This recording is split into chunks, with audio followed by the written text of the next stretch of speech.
Если раньше на улице Заводская в темное время суток было не пройти, не проехать, то сейчас благодаря национальному проекту «Жилье и городская среда» здесь созданы все условия для комфортного передвижения. Установленные фонарные столбы ярко освещают не только трассу для водителей, но и новый тротуар для пешеходов, что позволяет местным жителям вечером с семьей совершать прогулки.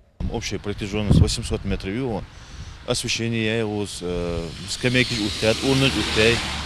Тротуар Абалапус. Это тоже 19 годов, Бог был.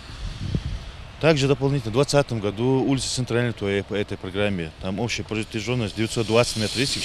От осена скамейки урны освещение хамя. Так нага дабуш нага чо паргатуер. Халхам дабу хава халху мети школе води муча води сагад дабу хава ата дакимет хайзеште. Местные жители признаются, что о таких условиях они могли только мечтать. Герихан Зангиев уже оценил фонарные столбы и хорошо заасфальтированный тротуар. Тротуар и освещение. Было за царского города, кажется, хесту. Я хам города здесь, щемил да хам города. Хада хам города целорда, искамода.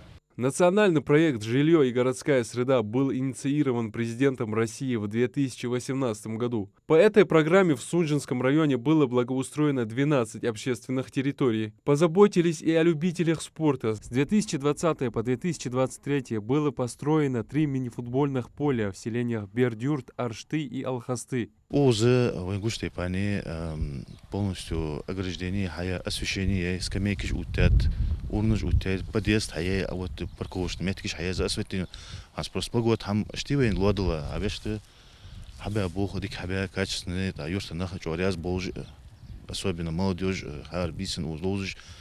Я их лучше хана, даже до 11-12 футбольный поле лучше. Всего по нацпроекту в Сунжинском районе было благоустроено 9 улиц и прилегающих территорий. Это качественно проложенные дороги, тротуары для комфортного передвижения, освещение, урны и скамейки. Жители рады созданным для них условиям. Теперь важно сохранить это. населенных пунктов агасилова программы живene вей пачалканы чоуду оно гоно костолда программы же ханкаста ягажу жстхалята швей дукка хигат программа окус ханзы вей лахту же мохтеге гажу администрация нехи мохтеге я асфальт же тротуарыш ерже гошлой някаж валукана пешеходные дорожки ерстахалуче ناخذ داح بولخش بولخ بودش بير إشكول يدودش ساديك بير حد والش حوا سجا شو ندخل خلود هيقي ولدنا حلبودش مش النقبة تاخذناقط ولدنا بيرش تدخي تردو تخن دوحق أخنا صوت دخ يرتش ناخ عنا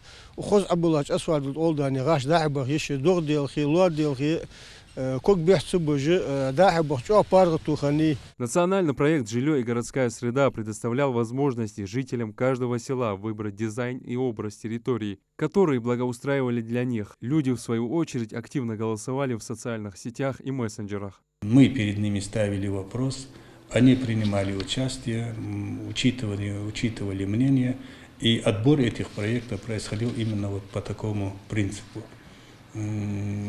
Какой из этих объектов в период голосования набирал свое большинство голосов. Со дня старта национального проекта в Ингушетии было благоустроено 240 общественных территорий в 9 муниципальных образованиях, что позволило улучшить качество жизни граждан в населенных пунктах. Абдулмажид Халухоев, Мухаммад Дарсигов, Магаз 24.